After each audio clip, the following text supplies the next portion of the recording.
નમસ્કાર વિદ્યાર્થી મિત્રો, હું શ્રીમાળી તૃપ્તિ ફરી એકવાર તમારું સ્વાગત કરું છું આજના તદ્દન નવા વિડીયોમાં। તો આજે આપણે જોવાના છીએ આદર્શવાદ લક્ષી બહુવિકલ્પ પ્રશ્નો। એક લીટીએથી મિત્રો એક લીટીએથી પ્રશ્ન લીધેલા છે। 100% તમને જે છે આવનારી પરીક્ષામાં હેલ્પફુલ થઈ રહેશે। આદર્શવાદ જો તમને નહીં આવડતો હોય ને તો પણ આ એક વિડીયો જોશો તો આદર્શવાદ આવડી જશે, એના બધા જ પ્રશ્નો આવડી જશે। PYQ પણ આપણે અંદર ઇન્ક્લુડ કરેલા છે, એ પણ તમને આવડી જશે। તો આ વિડીયો છોડીને તમારે બીજે ક્યાંય ફાફા મારવાની જરૂર નથી, બધું તમને આ એક જ વિડીયોમાં સરસ રીતે મળી જશે। તો આવી સારી એવી મહેનત માટે તમારે એક લાઈક તો આપવું જ પડે ને। તો અહીં પહેલા વિડીયોને તમે લાઈક કરી દો। આપણે ફટાફટથી ટાઈમ બગાડ્યા વગર વિડીયો શરૂ કરીએ છીએ। તમે વિડીયોમાં એટલા વ્યસ્ત થઈ જાઓ છો કે લાઈક કરવાનું ભૂલી જાઓ છો, એટલા માટે કહેવું પડે છે। એ વિડીયોને પહેલા એકવાર જરૂરથી લાઈક કરજો। આની જે PDF છે, જેવી તમે 50 લાઈક પૂરી કરશો એવી તરત આપણી ટેલિગ્રામ ચેનલ ઉપર મુકાઈ જશે। એની પણ લિંક હું તમને નીચે ડિસ્ક્રિપ્શન બોક્સમાં આપી દઉં છું। તો ટેલિગ્રામની લિંક જે છે ડિસ્ક્રિપ્શન બોક્સમાંથી મળી જવાની છે। વિડીયોને લાઈક કરી દો, PDF તમને મળી જશે। આ ઉપરાંત આપણે જે પહેલા અન્ય વિડીયોઝ પોસ્ટ કરેલા છે મિત્રો, એ બધા તમારી ટેટ અને ટાટ એક્ઝામ માટે ઉપયોગી હોય એવા સરસ મજાના છે, MCQના છે, થિયરિકલના છે। તો એની આપણે એક સરસ મજાની પ્લેલિસ્ટ બનાવી છે, જેની લિંક તમને નીચે ડિસ્ક્રિપ્શન બોક્સમાં મળી જશે, એ પણ તમે જઈને જોઈ શકો છો। આ ઉપરાંત ટેટ ટાટના ટેસ્ટ હોય, મોક ટેસ્ટ હોય તથા અન્ય PDFs હોય, એ બધું જ મટીરિયલ તમને અમારી ટેલિગ્રામ ચેનલ ઉપરથી મળી રહેશે। તો ચાલો ફટાફટથી ટાઈમ બગાડ્યા વગર હવે વિડીયોને શરૂ કરીએ અને જોઈએ આજનો આપણો પહેલો પ્રશ્ન। મિત્રો, પહેલો પ્રશ્ન છે, આદર્શવાદના અન્ય નામ કયા છે? આદર્શવાદના અન્ય નામ કયા છે? ઓપ્શન છે પ્રકૃતિવાદ અને ભૌતિકવાદ, B વિચારવાદ અને આધ્યાત્મિકવાદ, C વ્યવહારવાદ અને પ્રયોગવાદ, D અસ્તિત્વવાદ અને યથાર્થવાદ। તો મિત્રો, આદર્શવાદના અન્ય નામ છે વિચારવાદ અને આધ્યાત્મિકતાવાદ। ઓકે, તો આદર્શવાદના અન્ય નામ કયા છે? તો વિચારવાદ અને આધ્યાત્મિકતાવાદ એના અન્ય નામ છે। ઓકે, આગળ જેમ જેમ પ્રશ્નો જોશો ને એમ ખબર પડશે કે કેમ એને વિચારવાદ કહેવામાં આવે, કેમ એને આધ્યાત્મિકતાવાદ કહેવામાં આવે। બીજો પ્રશ્ન જોઈએ।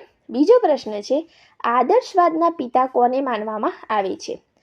ઘણી વખત પરીક્ષાઓમાં પૂછાઈ ગયેલો પ્રશ્ન અને આગળ પણ પૂછાવાની પૂરેપૂરી સંભાવના એવો આપણો આ પ્રશ્ન।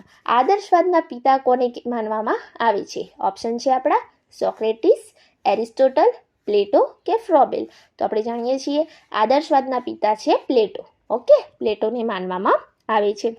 પછીનો પ્રશ્ન છે, પ્લેટોએ કયું પુસ્તક લખ્યું છે જેમાં પરમચિત અને સર્વ અમૂર્ત ખ્યાલોનો સમન્વય થઈને વિરાટ ખ્યાલ બને છે? ઓલરાઈટ, પ્લેટોના પુસ્તકની વાત કરી છે। કયું પુસ્તક એમને એવું લખ્યું છે કે જેમાં પરમચિત અને સર્વ અમૂર્ત ખ્યાલોનો સમન્વય થઈને વિરાટ ખ્યાલ બને છે? ઓપ્શન છે the Republic, the politics, Emil કે ધ લોસ। તો મિત્રો, આ પુસ્તક છે ધ રિપબ્લિક। ઓકે, યાદ રાખીશું, ધ રિપબ્લિક પ્લેટોનું પુસ્તક છે ધ રિપબ્લિક। કેટલીક વખત પરીક્ષામાં પુસ્તક લખેલું હોય અને લેખક વિશે પૂછ્યું હોય તો યાદ રાખીશું પ્લેટોનું પુસ્તક છે ધ રિપબ્લિક। ઓકે, પ્લેટો ભાઈનું પુસ્તક છે ભાઈ ધ રિપબ્લિક। ઓલરાઈટ, ચાલો પછીનો ચોથો પ્રશ્ન છે, આદર્શવાદીઓના દાવા મુજબ અંતિમ તત્વ સ્વભાવે કેવું છે? ઓપ્શન છે આપણા શારીરિક, ભૌતિક, આધ્યાત્મિક કે રાસાયણિક। તો આદર્શવાદીઓના દાવા મુજબ જે અંતિમ તત્વ છે એ સ્વભાવે કેવું છે? તો આધ્યાત્મિક છે। કેવું છે મિત્રો? આધ્યાત્મિક છે। આદર્શવાદીઓના દાવા મુજબ અંતિમ તત્વ સ્વભાવે આધ્યાત્મિક છે। આના પછીનો પ્રશ્ન છે, આદર્શવાદી વિચારધારા મુજબ બ્રહ્માંડની પ્રકૃતિ કેવી છે? બ્રહ્માંડની પ્રકૃતિ કેવી છે? ઓપ્શન છે તમારા ભૌતિક અને રાસાયણિક, માનસિક અને આત્મિક, સામાજિક અને સાંસ્કૃતિક કે માત્ર શારીરિક। તો જે આદર્શવાદી વિચારધારા છે એ માને છે કે બ્રહ્માંડની જે પ્રકૃતિ છે એ માનસિક અને આત્મિક છે। કેવી છે મિત્રો? માનસિક અને આત્મિક છે। આદર્શવાદી વિચારધારા મુજબ બ્રહ્માંડની જે પ્રકૃતિ છે એ માનસિક અને આત્મિક છે એવું આદર્શવાદી વિચારધારા માને છે। છઠ્ઠો પ્રશ્ન જોઈએ, આદર્શવાદમાં વસ્તુ કરતાં કોને વધુ મહત્વ આપવામાં આવ્યું છે? ઓકે, વસ્તુ કરતાં કોને વધુ મહત્વ મળ્યું છે? ઓપ્શન છે આપણા, ઓપ્શન છે પ્રકૃતિને, વિચારને, વિજ્ઞાનને કે સમાજને. તો જે વસ્તુ છે એના કરતાં વધુ મહત્વ આપ્યું છે આદર્શવાદમાં વિચારને.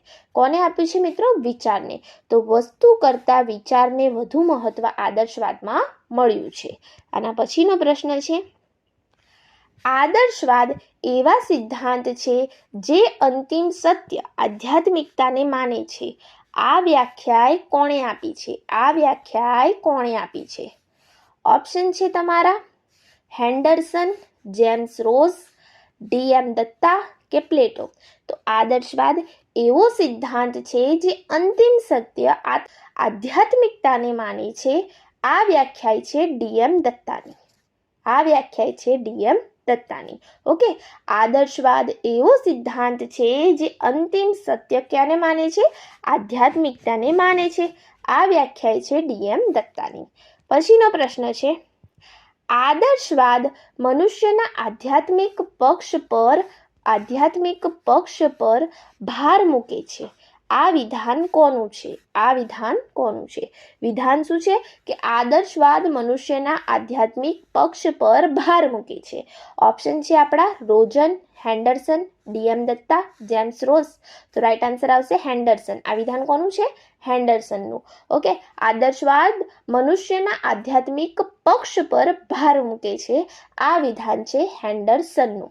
ઓકે, આને સીધી રીતે યાદ રાખવું હોય તો આપણે યાદ રાખી શકીએ કે આપણે કોઈ પણ વસ્તુ પર ભાર મૂકીએ તો આપણા હાથ હેન્ડની મદદથી મૂકીએ. રાઈટ, તો ભાર મૂકી આવે તો હેન્ડરસન આદર્શવાદમાં. રાઈટ, એ રીતે આપણે સરળ રીતે વ્યાખ્યાઓને ટ્રિક્સ બનાવીને યાદ રાખી શકીએ છીએ. ઓકે, આનો વિડીયો પણ મેં એક અપલોડ કરેલો છે જેની લિંક હું તમને નીચે ડિસ્ક્રિપ્શન બોક્સમાં આપી દઈશ, ત્યાંથી જોઈ લેજો. ઓલરાઈટ, ચલો 9મો પ્રશ્ન છે, પદાર્થ ઇન્દ્રિય ગમ્ય છે અને વિચાર ચિત્ત ગમ્ય છે. આ વ્યાખ્યા કોણે આપી છે? પદાર્થ કેવો છે? ઇન્દ્રિય ગમ્ય છે અને વિચાર ચિત્ત ગમ્ય છે. આ વ્યાખ્યા કોને આપી છે? ખાસ યાદ રાખીશું. ઓકે મિત્રો, આ વ્યાખ્યા કોને આપી છે કે પદાર્થ ઇન્દ્રિય ગમ્ય છે, પદાર્થ ઇન્દ્રિય ગમ્ય છે અને વિચાર ચિત્ત ગમ્ય છે. ઓપ્શન છે જેમ્સ રોઝ, ડી.એમ. દત્તા, સોક્રેટિસ કે ગાંધીજી. રાઈટ આન્સર છે આપણો જેમ્સ રોઝ. ઓકે, જેમ્સ રોઝે આ વ્યાખ્યા આપી છે કે પદાર્થ ઇન્દ્રિય ગમ્ય છે અને વિચાર ચિત્ત ગમ્ય છે. આના પછીનો પ્રશ્ન છે, નીચેનામાંથી કોનો સમાવેશ ભારતીય આદર્શવાદીઓમાં થાય છે? ભારતીય આદર્શવાદીઓમાં થાય છે. ઓપ્શન છે આપણા પ્લેટો અને એરિસ્ટોટલ. તો ભાઈ આ ભારતીય છે જ નહીં, તો ભારતીય આદર્શવાદીઓમાં ન આવે. સોક્રેટિસ અને ફ્રોબેલ ન આવે. ગાંધીજી અને સ્વામી વિવેકાનંદ આવે ભાઈ, આવે. ગાંધીજી અને સ્વામી વિવેકાનંદ. પેસ્ટોલોજી અને હર્બર્ટ સ્પેન્સર પણ ના આવે. તો ગાંધીજી અને સ્વામી વિવેકાનંદનો સમાવેશ ભારતીય આદર્શવાદીઓમાં થાય છે. ઓલરાઈટ, આવા પણ પ્રશ્નો જે છે પરીક્ષામાં પૂછાતા હોય છે. 11મો પ્રશ્ન છે, અધ્યયન અધ્યાપન માટે પ્રશ્ન પદ્ધતિ કયા વિચારકે આપી છે? પ્રશ્ન પદ્ધતિ કયા વિચારકે આપી છે? ઓપ્શન છે આપણા પ્લેટો, એરિસ્ટોટલ, સોક્રેટિસ કે ફ્રોબેલ. રાઈટ આન્સર છે મિત્રો સોક્રેટિસ. ઓકે, પ્રશ્ન પદ્ધતિ આવે ત્યાં યાદ રાખવાનું સોક્રેટિસે આપી છે. ઓકે, પ્રશ્ન આવે તો સોક્રેટિસે પ્રશ્ન પદ્ધતિ આપણને આપી છે. ખાસ યાદ રાખીશું. ઓકે, પ્રશ્ન પદ્ધતિ સોક્રેટિસે આપી છે. 12મો પ્રશ્ન જોઈએ, શિક્ષણમાં સંવાદ પદ્ધતિ કોના દ્વારા આપવામાં આવી છે? ઓપ્શન છે તમારા સોક્રેટિસ દ્વારા, પ્લેટો દ્વારા, ફ્રોબેલ દ્વારા, હર્બર્ટ સ્પેન્સર દ્વારા. રાઈટ આન્સર છે મિત્રો પ્લેટો દ્વારા. ઓકે, તો શિક્ષણમાં જે સંવાદ પદ્ધતિ છે, સંવાદ પદ્ધતિ એ કોના દ્વારા આપવામાં આવી છે? તો કે પ્લેટો દ્વારા. સંવાદ પદ્ધતિ તો પ્લેટો દ્વારા. ઓકે, પ્લેટો દ્વારા. પછીનો પ્રશ્ન જોઈએ આપણે, આગમન નિગમન પદ્ધતિ કયા પશ્ચિમી આદર્શવાદીઓએ આપી છે? આગમન નિગમન પદ્ધતિ કયા પશ્ચિમી આદર્શવાદીએ આપી છે? ઓપ્શન છે એરિસ્ટોટલ, પ્લેટો, ગાંધીજી કે પેસ્ટોલોજી. રાઈટ આન્સર આવશે મિત્રો એરિસ્ટોટલ. ખાસ યાદ રાખજો, આવડવું જ જોઈએ, પૂછાઈ ગયેલો પ્રશ્ન. આગમન નિગમન પદ્ધતિ કયા પશ્ચિમી આદર્શવાદીએ આપી છે? રાઈટ આન્સર આવશે એરિસ્ટોટલ. પછીનો પ્રશ્ન જોઈએ, રમત દ્વારા શિક્ષણ પદ્ધતિના પ્રવર્તક કોણ છે? રમત દ્વારા શિક્ષણ, ખાસ યાદ રાખીશું મિત્રો. આ બધા જ પ્રશ્ન છે, તમારે ખાસ યાદ રાખવાના છે. આ વિડીયો તમારે ખાસમ ખાસ એવું હોય તો નોટ ડાઉન કરીને રાખવાનો છે, સેવ કરીને રાખજો, પરીક્ષા પહેલાં જોઈ લેજો, તમને ખૂબ જ ઉપયોગી થઈ રહેશે. તો રમત દ્વારા શિક્ષણ પદ્ધતિના પ્રવર્તક કોણ છે? ઓપ્શન છે તમારા Herbert Spencer, Pestalozzi, Froebel, Aristotle. Right answer છે તમારો ફ્રોબેલ. ઓકે, શું આવશે? ફ્રોબેલ. રમત દ્વારા શિક્ષણ પદ્ધતિના પ્રવર્તક છે ફ્રોબેલ. પછીનો પ્રશ્ન જોઈએ. સમવાયી શિક્ષણની પદ્ધતિ કયા ભારતીય આદર્શવાદીએ આપી હતી? આ તો આવડવું જ જોઈએ. સમવાયી શિક્ષણની પદ્ધતિ કયા ભારતીય આદર્શવાદીએ આપી છે? ઓપ્શન છે સ્વામી વિવેકાનંદ, મહર્ષિ અરવિંદ ઘોષ, ડૉક્ટર સર્વપલ્લી રાધાકૃષ્ણન કે ગાંધીજી. રાઈટ આન્સર આવશે ગાંધીજી. ઓકે, રાઈટ આન્સર આવશે ગાંધીજી. ખાસ યાદ રાખીશું. 16મો પ્રશ્ન છે, નિદર્શન પદ્ધતિ કોના દ્વારા દર્શાવવામાં આવી છે? દર્શાવવાની વાત છે. તો જે નિદર્શન પદ્ધતિ છે, નિદર્શન પદ્ધતિ એ કોના દ્વારા દર્શાવવામાં આવી છે? ઓપ્શન છે હર્બર્ટ સ્પેન્સર, પેસ્ટોલોજી, ગાંધીજી કે એરિસ્ટોટલ. રાઈટ આન્સર આવશે આપણો હર્બર્ટ સ્પેન્સર. ઓકે, તો નિદર્શન પદ્ધતિ જે છે હર્બર્ટ સ્પેન્સર દ્વારા દર્શાવવામાં આવી છે. નિદર્શન આવે તો હર્બર્ટ સ્પેન્સર આપણે યાદ રાખીશું. નિદર્શન પદ્ધતિ હર્બર્ટ સ્પેન્સર દ્વારા દર્શાવવામાં આવી છે. 17મો પ્રશ્ન જોઈએ. ઇન્દ્રિય દ્વારા શિક્ષણ પદ્ધતિના પ્રવર્તક કોણ છે? ઇન્દ્રિય દ્વારા શિક્ષણ. ઓકે, ઓપ્શન છે તમારા હર્બર્ટ સ્પેન્સર, પેસ્ટોલોજી, ફ્રોબેલ કે પ્લેટો. રાઈટ આન્સર આવશે પેસ્ટોલોજી. ઓકે, તો ઇન્દ્રિય દ્વારા જે શિક્ષણ છે એ પદ્ધતિના પ્રવર્તક છે પેસ્ટોલોજી. ઓલરાઈટ, યાદ રહેશે ને? પેસ્ટોલોજી. પછીનો પ્રશ્ન છે 18મો. આદર્શવાદના અભ્યાસક્રમ મુજબ ભાષા, સાહિત્ય અને ગણિતનો સમાવેશ કયા વિભાગમાં થાય છે? જે આદર્શવાદ છે એના અભ્યાસક્રમ મુજબ ભાષા, સાહિત્ય અને ગણિતનો જે સમાવેશ છે કયા વિભાગમાં થાય છે? ઓપ્શન છે તમારા શારીરિક, માનસિક, સૌંદર્યાત્મક કે ધાર્મિક. હાલ તમને ભલે આ પ્રશ્ન થોડા સરળ લાગતા હોય, પણ પરીક્ષામાં હવે આપણે આવા સરળ પ્રશ્નોમાં જ ભૂલ કરીએ છીએ. તો ખાસ કે આદર્શવાદના અભ્યાસક્રમ મુજબ ભાષા, સાહિત્ય અને ગણિતનો સમાવેશ કયા વિભાગમાં થાય છે? ઓપ્શન છે શારીરિક, માનસિક, સૌંદર્યાત્મક કે ધાર્મિક. રાઈટ આન્સર આવશે માનસિક. કયો આવશે મિત્રો? માનસિક. ઓકે, પછીનો પ્રશ્ન જોઈએ. આદર્શવાદમાં લલિત કલા, ચિત્રકલા અને સંગીત કલાનો સમાવેશ અભ્યાસક્રમના કયા વિભાગમાં કરવામાં આવ્યો છે? ઓકે, તો જે આદર્શવાદ છે એમાં જે લલિત કલા લઈ લ્યો, ચિત્રકલા લઈ લ્યો, સંગીત કલા લઈ લ્યો અને એનો જે સંગીત કલાનો સમાવેશ અભ્યાસક્રમનો જે કયો વિભાગ છે એમાં કર્યો છે? ઓપ્શન છે માનસિક, શારીરિક, સૌંદર્યાત્મક કે ધાર્મિક. રાઈટ આન્સર આવશે મિત્રો સૌંદર્યાત્મક. ઓકે, તો સૌંદર્યાત્મક. કલા છે કેટલું સુંદર હોય તો સૌંદર્યાત્મક, એવી રીતે યાદ રાખીશું. પછીનો પ્રશ્ન છે, આદર્શવાદમાં દમનકારી શિસ્ત કરતાં કયા પ્રકારની શિસ્તને વધુ મહત્વ આપવામાં આવ્યું છે? ઓકે, કયા પ્રકારની શિસ્તને વધુ મહત્વ આપવામાં આવ્યું છે? દમનકારી શિસ્ત કરતાં. કોના કરતાં? તો કે દમનકારી શિસ્ત કરતાં. ઓપ્શન છે આપણા મુક્ત શિસ્ત, પ્રભાવાત્મક શિસ્ત, સ્વયં શિસ્ત કે શારીરિક શિસ્ત. રાઈટ આન્સર આવશે મિત્રો પ્રભાવાત્મક શિસ્ત. ઓકે, દમનકારી શિસ્ત કરતાં પ્રભાવાત્મક શિસ્તને વધુ મહત્વ આપવામાં આવ્યું છે. શામાં? આદર્શવાદમાં. પછીનો પ્રશ્ન જોઈએ આપણે. આદર્શવાદની વિચારધારા મુજબ શિક્ષણનો મુખ્ય ઉદ્દેશ્ય શું છે? શિક્ષણનો મુખ્ય ઉદ્દેશ્ય શું છે? ઓપ્શન છે તમારા શારીરિક વિકાસ, આત્માનુભૂતિ, સામાજિક અનુકૂલન કે વ્યવસાયિક સજ્જતા.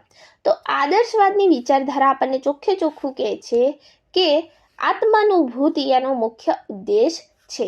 ઓકે, તો શિક્ષણનો મુખ્ય ઉદ્દેશ આદર્શવાદ માટે પૂછે તો શું આવે મિત્રો? આત્માનુભૂતિ. રાઈટ, ચાલો પછીનો પ્રશ્ન જોઈશું. 22મો પ્રશ્ન છે, અંગ્રેજી શબ્દ જે છે આઈડિયલિઝમ. ઓકે, આઈડિયલિઝમ જેને આદર્શવાદનું અંગ્રેજી નામ છે આઈડિયલિઝમ, એની ઉત્પત્તિ કોના આધ્યાત્મિક સિદ્ધાંત પરથી થઈ હતી? ઇનડાયરેક્ટલી પૂછ્યું છે કે આદર્શવાદની ઉત્પત્તિ એ કોના આધ્યાત્મિક સિદ્ધાંત પરથી થઈ હતી? આદર્શવાદની ઉત્પત્તિ આઈડિયલિઝમની. ઓકે, પરીક્ષામાં કદાચ ટ્વિસ્ટ કરીને પ્રશ્ન પૂછાઈ જાય તો આપણને આવડવો જોઈએ, એ પર્પઝથી આ પ્રશ્ન મૂક્યો છે. ઓપ્શન છે તમારા આજના સોક્રેટિસ, એરિસ્ટોટલ, પ્લેટો કે doctor Sarvepalli Radhakrishnan? Right answer છે આપણે જાણીએ છીએ આદર્શવાદના પિતા અને આદર્શવાદની ઉત્પત્તિ કરનાર આધ્યાત્મિક સિદ્ધાંત પરથી જેમના આધ્યાત્મિક સિદ્ધાંત પરથી એની ઉત્પત્તિ થઈ છે એ છે પ્લેટો. ઓલરાઈટ, પ્લેટો. તો આઈડિયલિઝમ આદર્શવાદની ઉત્પત્તિ કોના આધ્યાત્મિક સિદ્ધાંત પરથી થઈ છે? તો પ્લેટો આવશે. પછીનો પ્રશ્ન જોઈએ. શિક્ષણની ફિલોસોફીમાં વિશ્વની સૌથી જૂનામાં જૂની વિચારધારા કઈ ગણવામાં આવે છે? ઓકે, પૂછાઈ ગયેલો ઘસાઈ ગયેલો પ્રશ્ન. ઓકે, બધા પ્રશ્ન આમ તો આઈએમપી જ છે. ઓલરાઈટ, બધા આઈએમપી જ છે, પણ તમને થોડું વધારે અહીંયા અટેન્શન પાછું મેળવાય એટલા માટે કે પૂછાઈ ગયેલો ઘસાઈ ગયેલો પ્રશ્ન છે. શિક્ષણની ફિલોસોફીમાં વિશ્વની સૌથી જે જૂનામાં જૂની વિચારધારા છે કઈ ગણવામાં આવે છે? ઓપ્શન છે પ્રકૃતિવાદ, વ્યવહારવાદ, આદર્શવાદ કે યથાર્થવાદ? રાઈટ આન્સર છે આપણો આદર્શવાદ. ઓલરાઈટ, આદર્શવાદ. પછીનો પ્રશ્ન જોઈએ. આદર્શવાદની વિશેષતાઓ મુજબ નિર્જીવ વસ્તુઓ કરતાં કોને વધુ મહત્વ આપવામાં આવ્યું છે? ઓપ્શન છે તમારા મનુષ્યને, પ્રાણીઓને, પ્રકૃતિને કે વિજ્ઞાનને? રાઈટ આન્સર આવશે મનુષ્યને. ઓકે, આદર્શવાદની જે વિચારધારા છે એના મુજબ જે છે આદર્શવાદની વિશેષતાઓ જે છે એના મુજબ નિર્જીવ વસ્તુઓ કરતાં જે છે સજીવ મનુષ્યને, એમાં પણ મનુષ્યને વધુ મહત્વ આપવામાં આવ્યું છે. પછીનો પ્રશ્ન જોઈએ. બ્રહ્માંડને પણ પોતાની બુદ્ધિ અને ઈચ્છા છે. બધી જ ભૌતિક વસ્તુઓને મન દ્વારા સ્પષ્ટ કરી શકાય છે. આ વ્યાખ્યા કોની છે? ઓકે, બ્રહ્માંડને પણ પોતાની શું છે? બુદ્ધિ છે અને ઈચ્છા છે. બધી જ ભૌતિક વસ્તુઓને મન દ્વારા સ્પષ્ટ કરી શકાય છે. આ વ્યાખ્યા કયા વિચારકે આપી છે? ઓપ્શન છે A James Ross, B Rosen, C Henderson, D M Datta. Right answer આવશે મિત્રો રોજન. ઓકે, રોજસ બોલી રોજન આવશે. Okay, Rosen. Okay, B Rosen. Right answer છે બી. તો આ વ્યાખ્યા જે છે બ્રહ્માંડને પણ પોતાની બુદ્ધિ અને ઈચ્છા છે. બધી જ ભૌતિક વસ્તુઓને મન દ્વારા સ્પષ્ટ કરી શકાય છે. આ વ્યાખ્યા છે રોજનની. 26મો પ્રશ્ન જોઈએ. આદર્શવાદી શિક્ષણ વ્યવસ્થામાં શિક્ષકને કેવું સ્થાન અથવા મહત્વ આપવામાં આવ્યું છે? જે આદર્શવાદી શિક્ષણ વ્યવસ્થા છે એમાં શિક્ષકને કેવું સ્થાન મળ્યું છે અને કેવું મહત્વ મળ્યું છે? ઓપ્શન છે તમારા. ઓપ્શન છે માત્ર માર્ગદર્શક તરીકે છે, નિષ્ક્રિય નિરીક્ષક તરીકે છે, આદર્શ વ્યક્તિત્વ ધરાવનાર છે કે કઠોર શાસક તરીકે છે? તો શિક્ષક કેવા છે? તો આદર્શ વ્યક્તિત્વ ધરાવનારા છે. આદર્શવાદી શિક્ષણ વ્યવસ્થામાં શિક્ષક જે છે એ આદર્શ વ્યક્તિત્વ ધરાવતા છે. 27મો પ્રશ્ન છે. આદર્શવાદના અભ્યાસક્રમના વર્ગીકરણ મુજબ સ્વાસ્થ્ય, શિક્ષણ અને વ્યાયામનો સમાવેશ કયા મુખ્ય વિભાગમાં કરવામાં આવ્યો છે? જે સ્વાસ્થ્ય છે, શિક્ષણ છે અને વ્યાયામ એનો સમાવેશ કયા મુખ્ય વિભાગમાં કરવામાં આવ્યો છે? ઓપ્શન છે માનસિક, શારીરિક, ધાર્મિક કે આધ્યાત્મિક? રાઈટ આન્સર આવશે મિત્રો બી શારીરિક. ઓકે, તો આદર્શવાદના અભ્યાસક્રમના વર્ગીકરણ મુજબ જે સ્વાસ્થ્ય, શિક્ષણ અને વ્યાયામ છે એનો સમાવેશ કરવામાં આવ્યો છે શારીરિક વિભાગમાં. રાઈટ, અભ્યાસક્રમના શારીરિક વિભાગમાં. ઓકે, ચાલો પછીનો પ્રશ્ન જોઈએ. આદર્શવાદના આધ્યાત્મિક અભ્યાસક્રમ અંતર્ગત ધર્મશાસ્ત્ર અને જે નીતિશાસ્ત્ર છે એ કયા પેટા વિભાગમાં આવશે? તો ધાર્મિક અને સૌંદર્યાત્મક, માત્ર માનસિક, માત્ર સામાજિક કે શારીરિક? તો એ આવશે ધાર્મિક અને સૌંદર્યાત્મક. પ્રશ્ન પરથી જ ખ્યાલ આવે. ઓકે, ધાર્મિક અને સૌંદર્યાત્મક જે વિભાગ છે, પેટા વિભાગ છે એમાં આવશે. 29મો પ્રશ્ન જોઈએ. બાળકોમાં ચારિત્ર્ય ઘડતર અને નીતિ સદાચાર જેવા જે ગુણો છે એનો વિકાસ માટે આદર્શવાદ કેવી શિસ્તની હિમાયત કરે છે? ઓપ્શન છે તમારા સંપૂર્ણ મુક્ત શિસ્ત, કડક શિસ્ત કે માત્ર શિક્ષાત્મક શિસ્ત કે સ્વયંભૂ શિસ્ત? તો આદર્શવાદ જે છે મિત્રો, આદર્શવાદ સદાચાર માટે, સદાચાર જેવા ગુણોના વિકાસ માટે આદર્શવાદ જે છે કડક શિસ્તની હિમાયત કરે છે. કેવી શિસ્તની મિત્રો? કડક શિસ્તની હિમાયત કરે છે. ઓલરાઈટ, ખાસ યાદ રાખીશું કડક શિસ્ત આદર્શવાદ માટે. પછીનો પ્રશ્ન જોઈએ 30મો. નીચે આપેલા વિચારકોમાંથી કયા વિચારકનો સમાવેશ પશ્ચિમી આદર્શવાદી તરીકે થતો નથી? ઓપ્શન છે તમારા પ્લેટો, એરિસ્ટોટલ, ફ્રોબેલ કે મહર્ષિ અરવિંદ ઘોષ? રાઈટ આન્સર છે આપણો મહર્ષિ અરવિંદ ઘોષ. બીજા બધા તો વિદેશી જ છે ભાઈ, પ્લેટો, એરિસ્ટોટલ કે ફ્રોબેલ. તો રાઈટ આન્સર છે મહર્ષિ અરવિંદ ઘોષ. પછીનો પ્રશ્ન જોઈએ. આદર્શવાદી શિક્ષણ વ્યવસ્થામાં, જે આદર્શવાદી શિક્ષણ વ્યવસ્થા છે એમાં સમવાયી જે શિક્ષણ છે એની ભલામણ કોણે કરી છે? ખાસ યાદ રાખીશું. ઓકે, કોને કરી છે? ફ્રોબેલ, ગાંધીજી, પેસ્ટોલોજી કે સોક્રેટિસ? તો સમવાયી શિક્ષણ આવે એટલે ગાંધીજી આવે, આપણા બાપુજી. ઓકે, ગાંધીજીએ સમવાયી શિક્ષણની ભલામણ કરી છે, યાદ રાખીશું. પછીનો પ્રશ્ન જોઈએ આપણે. શિક્ષણમાં નિદર્શન પદ્ધતિ કયા વિચારક દ્વારા આપવામાં આવી છે? આ બધું આદર્શવાદમાં જ આવી ગયું હો. તો નિદર્શન પદ્ધતિ જે છે શિક્ષણમાં એ કયા વિચારક દ્વારા આપવામાં આવી છે? ઓપ્શન છે તમારા હર્બર્ટ સ્પેન્સર, એરિસ્ટોટલ, પ્લેટો કે સ્વામી વિવેકાનંદ. આઈ થિંક બીજી વાર પ્રશ્ન આવ્યો તો પણ Herbert Spencer, right, Herbert Spencer દ્વારા નિદર્શન પદ્ધતિ આપવામાં આવી છે. પછીનો પ્રશ્ન જોઈએ. બાળકોને ઇન્દ્રિય દ્વારા શિક્ષણ આપવાની પદ્ધતિના પ્રવર્તક કોણ છે? તો ઇન્દ્રિયોની વાત આવે તો આવી જાય પેસ્ટોલોજી, રાઈટ. તો પેસ્ટોલોજી છે એના પ્રવર્તક છે. ગાંધીજી નહીં, સોક્રેટિસ નહીં આવે, હર્બર્ટ સ્પેન્સર નહીં આવે, પેસ્ટોલોજી. ઇન્દ્રિયો દ્વારા શિક્ષણની વાત આવે તો પેસ્ટોલોજી. પછીનો પ્રશ્ન જોઈએ. નીચેનામાંથી કયા ભારતીય વિચારકનો આદર્શવાદીઓમાં સમાવેશ થાય છે? ઓપ્શન છે તમારા doctor Sarvepalli Radhakrishnan, Rousseau, John Dewey કે પેસ્ટોલોજી? તો આવશે ડૉક્ટર સર્વપલ્લી રાધાકૃષ્ણન. બીજા તો વિદેશી છે. ઓકે, તો ડૉક્ટર સર્વપલ્લી રાધાકૃષ્ણન. પછીનો પ્રશ્ન અને આજનો આપણો છેલ્લો પ્રશ્ન. આદર્શવાદ મુજબ આપણી ચેતનાઓ, વિચારો, લાગણીઓ અને આકાંક્ષાઓ જે છે એનો સંબંધ કોની સાથે છે? ઓપ્શન છે ભૌતિક જગતથી, મનથી, બાહ્ય પર્યાવરણથી કે શારીરિક ક્રિયાઓથી? તો એનો સંબંધ છે મન સાથે. શું આવશે? મન. ઓકે, તો અહીં આપણો સરસ મજાનો વિડીયો પૂરો થાય છે. હું આશા રાખું છું કે આજનો આ વિડીયો તમને ખૂબ જ હેલ્પફુલ થઈ રહેશે. મિત્રો, જો અમારી આ ચેનલ ઉપર નવા હોય તો પ્લીઝ આને સબસ્ક્રાઈબ કરજો. તમે જોઈ શકો છો અમારી ચેનલ ખૂબ નાનકડી એવી છે અને તમારા સપોર્ટથી અમે ઘણા આગળ જઈ શકીએ એમ છીએ. તો ચેનલને સબસ્ક્રાઈબ કરવાનું ના ભૂલતા. તમારા જેવા જે બીજા એક્સપિરિયન્સ છે એમની સાથે આ વિડીયોને અચૂકપણે શેર કરજો. તમે જોઈ રહ્યા છો કે એક MCQ તમારી એક્ઝામ માટે ખૂબ જ અગત્યનું છે. એવા જ MCQ ફક્ત આપણે લઈને આવ્યા છીએ. તો તમારો સપોર્ટ રહ્યો તો આગળ પણ આપણે આવા જ MCQs લાવતા રહીશું. તો thank you friends. Keep watching, keep learning.